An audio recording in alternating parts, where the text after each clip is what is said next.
ready? Are you ready? Are you ready? Are you ready? Are you ready? Are you ready? Are you ready? Are you ready? When the roll is called out, I'll be standing taller to face the darkest and the hardest of times. We'll be taking care of all the children thereof, but if it's required, we'll be on the front line. You can call me by my name, I am ready to roll. Once the rules remain the same, how the story's been told. Call me anytime, never cop out. Lioness is on the rise, don't you ever have doubt. Greetings and welcome to Jesse I Interviews. I'm Jesse I, and I'm recording this on the unceded lands of the Bunurong, Boonwurrung and Wurundjeri Woi-wurrung people of the Eastern Kulin Nation. And as always, I want to pay my respects and acknowledge them as the traditional owners of these lands. For those who are new to the podcast, this is basically a place for me to share all the various interviews that I've conducted over the last few decades, mainly with reggae and dancehall artists and producers. In some cases, I originally played these interviews in an edited form on my radio program Babylon Burning, or Chant Down Babylon as it was originally known. In other cases, I never put the interview to air at all. I'm also trying to present the interviews here totally unedited, even leaving in any chat that was recorded before or after the official part of the interview. For this interview, I'm actually featuring two interviews with the Jamaican artist Queen Ifrica, one from my first trip to Jamaica in 2002 and the other from 2009. When I first interviewed her, she was still pretty much an unknown, and I really just conducted the interview at the urging of Tony Rebel. I'd just finished interviewing him at his Flame studio. You can see episode 14 for that one. He took me over the road to meet Queen Ifrica. By the time I interviewed her again in 2009, she was very much a name artist, one of my personal favourites. Definitely my favourite female artist at the time. This time I actually interviewed her in the yard at Flame studio. It looked completely different by then. Apologies for the background noise in the second interview. It was pretty noisy where we were sitting, including a car alarm going off at one point. Also, I found it amusing listening back to these interviews. Tony Rebel managed to interrupt both times. So here we go. Jesse I Interviews Queen Ifrica, Kingston, Jamaica, 2002 and 2009. Yeah, so the radio show I do it's called Chant Down Babylon, and just pure conscious music, no slackness, no gun lyrics. That's good. Roots and culture. So I'll read a little intro like it's going to air live, but I can edit it before I put it to air. So if you ever want to start a question again, or start an answer or stumble, don't worry, I can get rid of it. All right. With me right now, I'm sitting in the level. Right now, this is Jesse I in Jamaica, along with Queen Ifrica. Thank you very much for joining us here on Chant Down Babylon. You're most welcome. And I say it right, Queen Ifrica? Yes. All right, because we see it written on records, but because we don't have the media in Australia, we don't know often how to pronounce things. It's Queen Ifrica. All right. That's right. I always like to start my interviews with some background, so I'd like to know if you could tell us a little bit about where you were born, what life was like growing up for you. Okay, I was born in Spanish Town, St. Catherine. My background is I'm a country girl. I grew up in the country with my grandma. I'm also very strong. I have a very strong heritage in the music field. Right. In that Derek Morgan, the ska hero, the ska king, he's my dad. Yes, he's my dad. So my roots like very strong in the music, and unfortunately I did not really grow up with my dad, but I've been following his works and stuff, and other people that knows his work been telling me about it, and I'm happy to say that I know him now, and what I did not get when I was like younger, he's tutoring me now in the music and the whole approach to it. So yeah, my background was very good, I must say. I don't have any regrets as a youth growing up, and I also know that music would be my main focus now that I'm a big woman. Yeah. So how did you first start getting interested in music? What made you want to enter the music business? Well, actually, it was more encouragement. I knew I could sing and everything, but I didn't really have the discipline to take it seriously. People are always saying to me that, girl, you have a good talent, you should follow up on it. So, based upon that fact, I entered a competition in '95, I think it was. It was called Magic City Star Search. I was living in Montego Bay at the time, and I actually came first in that competition. Right. So I was like, I got my first money out of music. I'm like, yeah, I could do this, you know. Yeah. And I started. I got the chance to go on Reggae Sumfest. It's a big reggae show out here, and it has been good. I've been doing a lot of shows since then and a lot of recordings also. So, yeah, I got the encouragement I got made me took it seriously. Right. Yeah. So when was it? When did you first start putting out records? Well, I'm around 90. I'd say 98. Right. 97, 98. Because that's when I met Tony Rebel, who is now my manager. I'm under Flames Productions management. So I guess I'd say my real serious recordings began in the early 90s, 98, 97. Right. Yeah. Speaking of Flames, you live right across the road from the studio. Yeah. Is that just coincidence, or did you move here deliberately, or how did that happen? Actually, I was over there. I was living over there because the vibe and everything. I left home to come just to be around the music because it's really nice. And Garnet Silk is my biggest inspiration where music is concerned. And when I found out that he and Mr. Tony Rebel were so close and everything, that was like, yeah, this is where I want to be.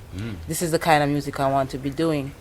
So Mr. Rebel has decided to do some building of his studio and stuff like that. So I just came across the road. So it's like I'm going to be living right across from the studio. It's going to make it so easy for me and everything. Yeah, so it was really more like destiny taking its course, you know. This is where I'm supposed to be. Yeah. Sorry, I just lost my question. I had a next question. Because normally I have questions written down because I didn't know you were going to be here. It's off the top of my head. All right, well, as a female artist singing reggae, it seems that it's a genre that's almost entirely dominated by men. Is it hard for you? How is it as a female artist singing reggae in Jamaica? Okay. It's not just a female artist singing reggae, it's singing cultural reggae because that's where the hardship comes in. Yeah, and Lady Saw has been getting by, but it's a different vibe. It's totally different. You have locks on your head, you dress royal when you approaching stage and stuff like that. It is much more difficult to be a cultural lock. As you say, Lady Saw and among other girls, they will get it easier because of the approach they take. And I don't think that's fair either. Because the kind of music I do is to uplift everybody, including women. And the funniest thing about it is that you find that women are the main supporters of these lewd lyrics. That these of the lewd lyrics. Yes. Oh, right. They get, these artists get a lot of support from it. But I must say that I am totally not planning on giving up on cultural music anytime soon because I've been around Mr. Rebel. I've gotten the chance to travel the world and to see that the wider world out there appreciates good music and is all for the upliftment of every race, every human form that is on earth. So that gives me a lot of encouragement. So when I come back to Jamaica, it just makes me want to. Yes. If you have any product, if you have a CD. Yeah, don't leave it now. Okay. Yeah, so it's hard, but it's good because it gives me. I love it. First of all, I love the music, so it gives me the strength to continue and to go ahead and just to press on because I believe that things can change through music because it's a great force. You know, so it's hard, but I love it, so I hang on in there. Yeah. Well, you're definitely an inspiration to other women in Australia. Yes. I know, like people are always saying, you know, there's so little female reggae, and then as you say, so little female cultural reggae. Yes, it's very scarce. I mean, I could not just off the top of my head point to you a female act different from Angie Angel that is been around for a long time, or Lady G. I mean like young acts coming up. The only other one that I can think of is Queen Omega. Queen, I was just about to say, and she's out of England. She's not even from Jamaica per se, you know. But in Jamaica, it's very scarce out here. Cultural acts in female forms, very scarce. Yeah. I wondered if you knew of Queen Omega. Yes. I figured you must. Yes, I've heard of her, and I've heard that she wants to do a combination with me also. So we're kind of looking into doing that too. Be great. Yeah. Be great. I think that need to work together and build together. Yes. Personally, I would love. I know everybody back home would love to see more cultural female reggae. Yes, it's very neat because my philosophy is that female can make a difference. Women can make a big difference in the world. As much difference as any man. Yes, because I don't want to sound like I'm bashing men or anything, but where the feminine balance is concerned, I mean, no matter how bad a man is, he can always go to his girlfriend or the girl that he loves. He's always soft to her. So if we as women can capitalize on strength, those kind of strength that we possess, then I know that we can help in a big way to change the world today for the youths, you know? Right. Yeah. So, maybe ask you. Obviously, wear locks, trotted as a Rasta woman. Yes. What inspired you to follow that? When did you first sight up Rasta? Well, from I was a youth, you know.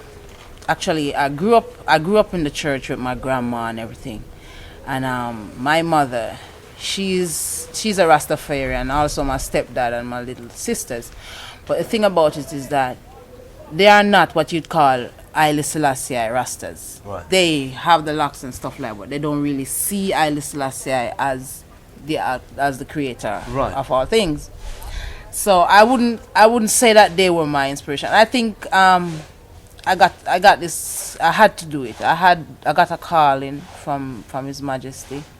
Because nobody taught me about His Majesty. It's not like I've been hearing about it. Because I spent some time around my parents, but they don't talk about His Majesty on the level that I could say, yeah, that's the reason why I'm saying His Majesty. You understand what I'm saying?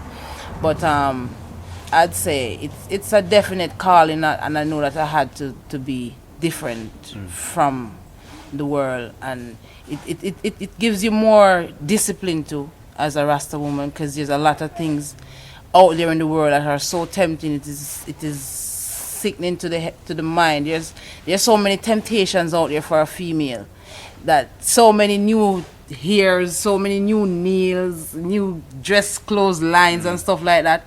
To really say Rasta, it had to be a calling. And you have to cut through everything. Yeah, you have to, and it makes you not want to go back into the world. And I must say that I am happy that I was Rasta before I became a musician. Right. Because the temptations that are there, you actually see them before they come upon you, so you're actually prepared to deal with them, because there's a lot of temptations there. But to have that strength and that resistance, it gives you a lot of strength to approach whatever difficulties you have to face. Yeah. All right. Well, is there any message you'd like to pass on to the Australian massive, the people listening to this back down under? Yes, definitely. I always have a message to give, and my message is a universal message. I'm saying that instead of us fighting each other, and because no matter how you look at it, there has to be war everywhere in the world, whether it's domestic, religious, you name it. Some wranglings is always there. My advice is that we can reason it out. You know, it's much better to smile than to be angry. Because I get angry sometimes, and the feeling is gross. And when I smile, it's like heaven. Yeah. So I would say it is much better to smile than to fight each other. We can reason things out, and the sooner we take that approach, the sooner the world will be better. We have to make the change. We are the one that did it. Whatever the troubles, the problems we have in the world, is human beings that did it. So we can. And we have the ability also to change it back to what it was. You know, we can do that. Yes. Respect. Speaking of the smile, one thing that I heard was that it takes like 30 muscles to smile, and it takes like 90 muscles to frown. To frown, yeah. So something. smiling is very good exercise. It might sound simple, but it is a very good exercise. Yeah. All right. Well, Queen Ifrica, thank you very, very much for joining us here on Chant Down Babylon. You're welcome. Definitely. Give thanks. Blessed love. See? Pleasure. Yeah, man. What's up with you? Come. Open the door and let her come. If I could just get a quick jingle for the radio show as well, and play your tunes and play this with it. Okay. If you just do a run through just to get levels. It works better if it's about that far back. Okay, like here. Yeah. I don't want no nice on you too now. Kiss me. You vex? Alright. Give it a run. I won't really know about the levels till it goes up. Hi, yeah. Oh, yeah. Hi, yeah. All right. Ready? Yeah. Okay. Yeah, I'm gonna do this song. Hi, yeah. Oh, yeah. Hi, yeah. Streets are bloody, they just killed somebody, and another mother cries. Tears keep rolling from her eyes, yeah. Downright folly, they just killed the daddy of an unborn baby boy. Mom is totally destroyed. Yo, this is Queen Ifrica. So when we're to Australia, Chant Down Babylon with Jesse I on PBS FM. Enough blessings. Yeah, beautiful. Yeah. Thank you. Let's look away the voices that gave the people pride. Now we're plunging into darkness. We all have to play our part, make a bold start. Every distract, tell every artist. Media houses, we notice, you'll have support the slackness. How so much alcohol in our parties. While the girls are broke out at this upper where she drink, knock her out. Now she no care with them prop her up. It's times like these, I'm missing our heroes.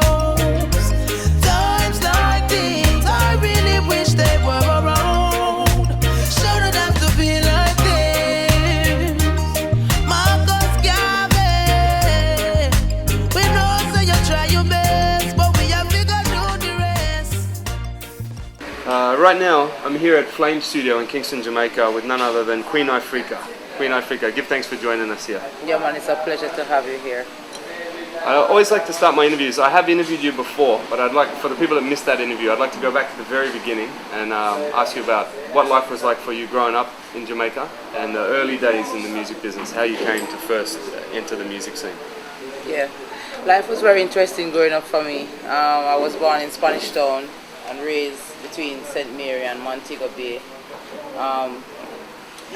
My early years, I got exposure to Christianity. My latter years, it was Rastafarian, and I'd say most of my life would be surrounded by Rastafarianism and what Rasta is about. And early days in the music would be me entering Magic City Star Search in Montego Bay and also performing at banquets that we'd keep at the Nyabingi Center in Montego Bay from time to time also, you know.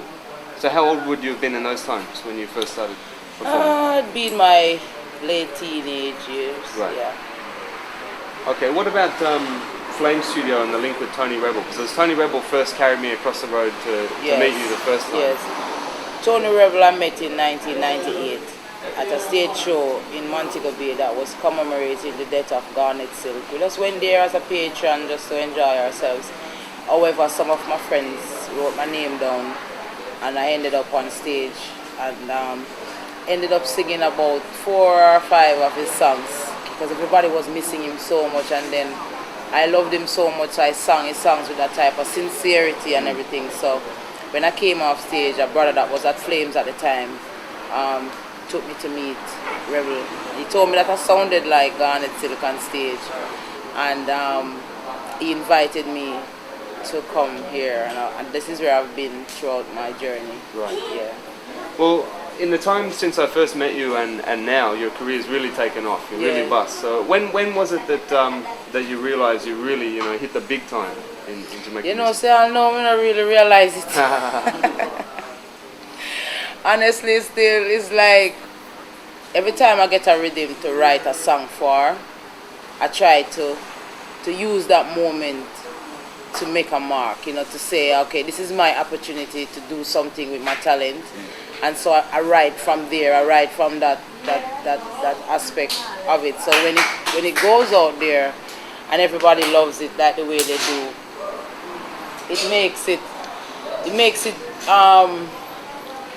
very encouraging and very humbling at the same time. So I don't think about arriving or busing or anything. I don't meditate anything like that. I just stay on what's keeping me there, what's making me writing these songs, and I just keep it there. So, yeah. Well, in the years that I've been doing the radio show, we've had a lot of callers ask, and people always ask, why aren't there more women in Jamaican music? Yes. Can you answer that question for us? Yeah, to a sense I could answer it because they say that it's very male dominated. But anything at all in the world is male. War crimes are male dominated. True. So that's not an excuse. I think what you find is that what it takes to be true and to be persistent is lacking in a lot of our females. And so therefore the few that make it true are the ones who decide to do the very things that the men do, like, sing a lot of sex songs and behave in a particular way because that's what everybody is used to and that is what sells. Yeah. And that's one of the reasons why myself stuck to what I did in terms of not changing my part, not giving up, not thinking that I need to, even when it got really like, okay, it's either I walk away or do what's attractive. And I kind of pat myself on the back, and also with the encouragement from my surroundings of saying stay focused and keep your head on your mission and your goal. And that's why you don't have a lot of women artists, especially the ones that do what I do, because it's very hard to do this part of it in terms of the discipline and the negativities that you have to face, because you're saying that you want to do something different, you want to be positive, you want to make that change. That's cliche, that's boring, nobody wants to hear that. So it's about whether or not you, the individual, is willing to go all the way and to make sure that you know what I mean, you make it to that point. Yeah, I wanted to ask about that. Hello? Rebel that? Yeah. Yeah, I interviewed him around the back when this was still building. Yeah. I wanted to ask the divide between slackness and culture. It seems like that's one of the things that I've always sort of thought. It seems like when there are women in reggae music, they're singing slackness, and culture is such a rarity. Yes. I mean, where did you get the inspiration to just know this is the path I got to stick to? Like you said, it's difficult sometimes. Yes. The thing is, there are many perfect examples to look at, and the examples are there, so it's for you, the individual, to really know if you're willing to make that trad and to make that journey and to stick it out. Because when you look at people like a Tony Rebel, who has done nothing but positive, uplifting music, Garnet Silk up until he died, Burning Spear, Culture, Bob Marley, Jimmy Cliff, all these many great role models who have done nothing but stay true to their positive music and go to the ends of the earth with it. Lucian also. They don't get that type of honor that they should, from the way they should get it a lot of times. And so the younger people tend to think that what they see and hear every day on television and radio is what's happening now and nothing else exists. And so that's also one of the reasons why artists like myself choose to, in this time, stay current and to stay in the minds of young people, so that they can see that young people can do positive music and can do attractive cultural music that really makes a difference and really make a change, and stay true to it, because it don't get the support anyway. So it's writing with that sincerity. If you listen to Bob Marley, he wrote with sincerity. Burning Spear music is sincere. Jimmy Cliff music, all these greats, they sang from somewhere, and that's, I think, is very important in staying in it, you know? Right. Yeah. Well, a lot of the subjects that you've sung about are quite confronting, particularly Daddy Don't Touch Me There. Yes.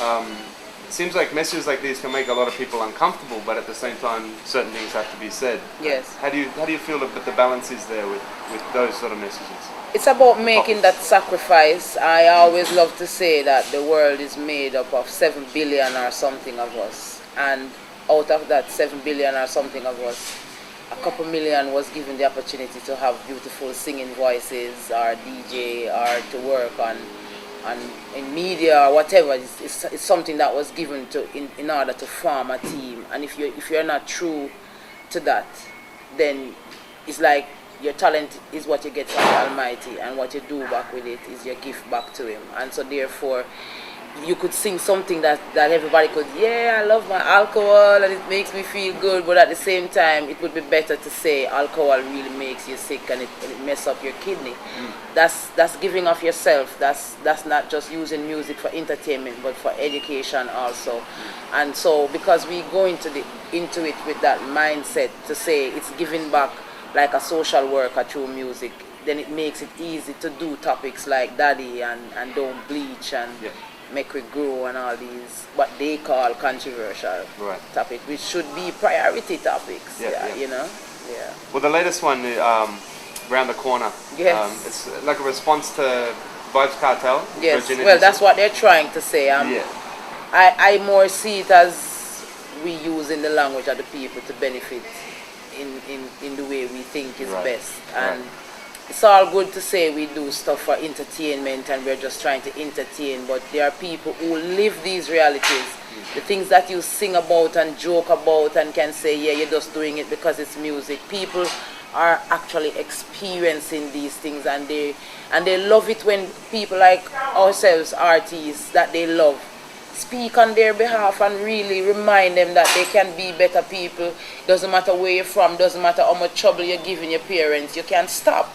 You know, I mean, sex is attractive, it is everywhere, but you can be the only one in the 10 per people that's saying no. There's nothing wrong with reminding young people to keep their virginities, to respect their bodies, to love themselves for as long as they can, you know. There's nothing wrong with that. Sure. I believe your father is Derek Morgan, is that right? Yes, he is.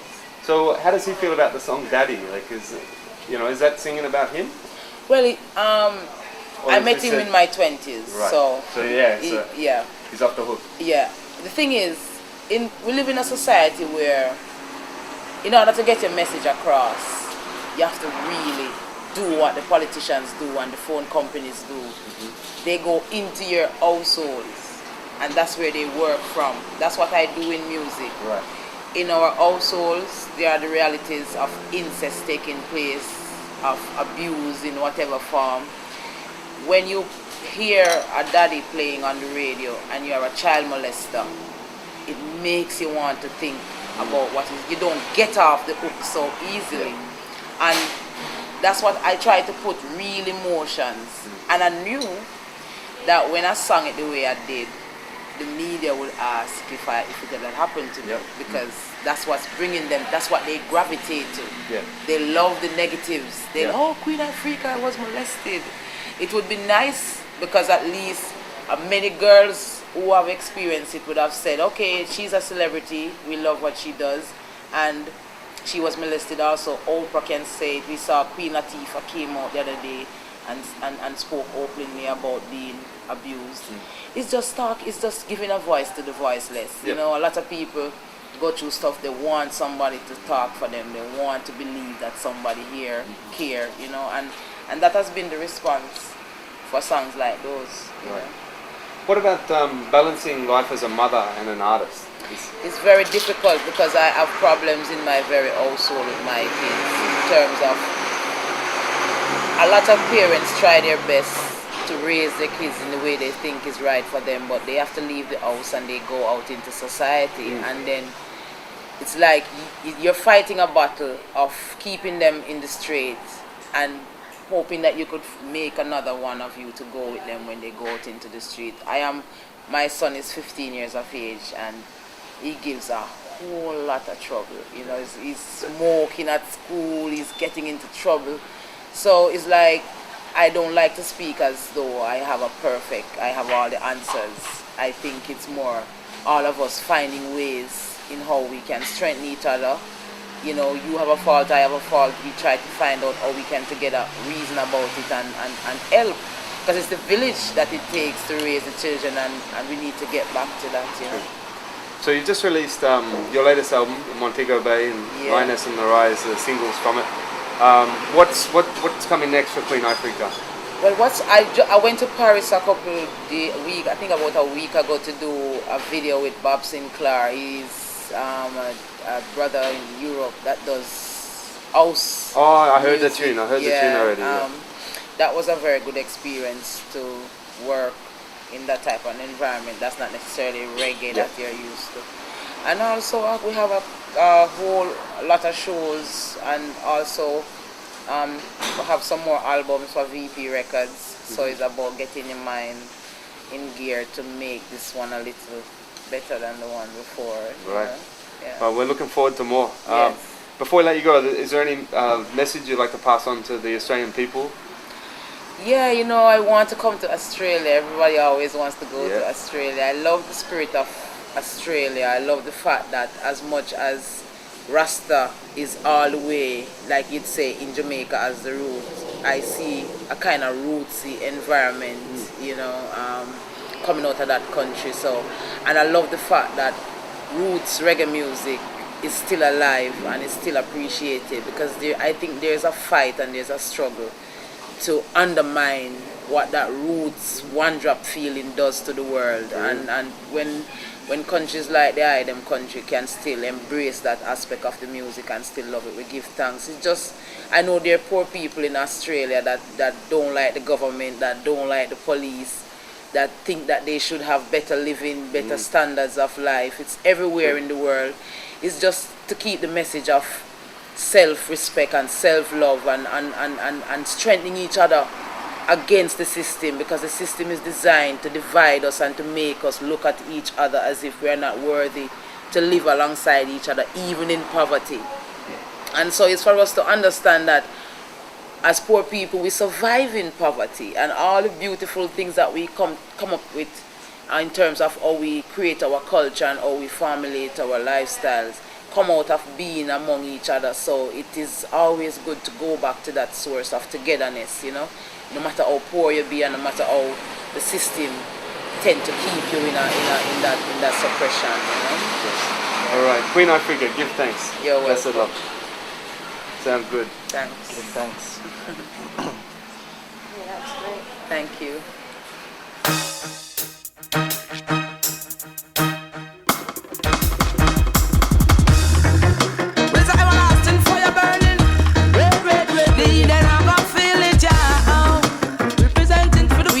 Tell you so.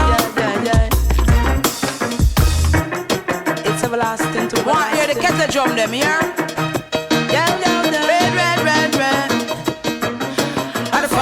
And the fire, when me sing. Yo, see the Fyah Muma, yeah. What get up people like you me there for?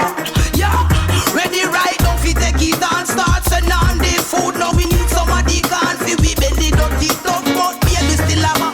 You see me while they just swallow us make we walk. Look at it, the poor man hungry and a yarn while just working and the people mocking with us. Hold on.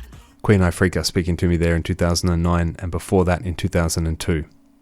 That jingle she voiced for me in 2002 still gives me shivers. Pretty bloody heavy stuff for a radio program ID. That's it for another episode. If you have any questions, suggestions or feedback, feel free to email me anytime at jesse@chantdown.com. You can also find me on Instagram at morefireblaze and on Facebook at facebook.com/JesseI. You can also find me over at Patreon, www.patreon.com/Jesse_I_interviews. And that's where you should go if you want to directly support the podcast. You can become a patron for as little as $3 Australian per month, help cover the costs of podcast hosting, and help keep me motivated to keep this going as well. On that note, big love out to John from Champion Sound, Todd Solomon, Tom Taniki, Empress Irie, and Armageddon Time. Thanks for listening. Eyes as every time. Chant down Babylon, that we say no. Chant down sound, you know. All negativities under feet. Jesse I am a Ras Crucial, Melbourne, Australia. Queen Ifrica say a fire we blaze, you know. Alright then. Chant down sound a champion. I want some man, them for know, you know. Alright then, oh well. Got to make it better. Chant down sound, we are the future. Got to make it. What we tell them, say Jesse I. Alright, you feel like a big sound, keep it to yourself. Now bring that to chant down, keep it to yourself. You feel like a champion, keep it to yourself. Cause you can't test a sound like this.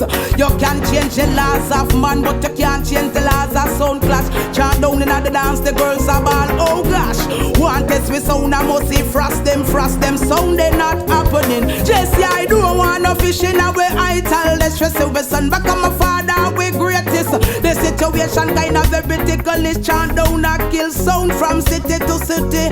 Yes, and to whom it may concern. Harass crucial of the champion sound. So when they think test them, I go get through down a chant down sound. I kill another one and we tell them, yo, if you feel like a big sound, keep it to yourself. Now bring that to chant down, keep it to yourself. You want win that clash, yeah, keep it to yourself. Cause you can't test a sound like this. Hear this, you feel multiply and replenish the earth. And that's why Ras Crucial woman labor in a childbirth. Him no want see him bread that dress up in a no skirt. And them sister nothing make that a shall live over.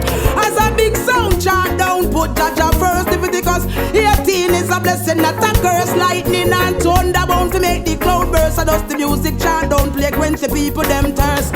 To whom it may concern, I chant down sound of the champion sound. So when they think test them, I go dead in here tonight. Jesse, I kill another one. Queen Ifrica tell them, yo, you feel like a big sound, keep it to yourself. Now bring that to chant down, keep it to yourself.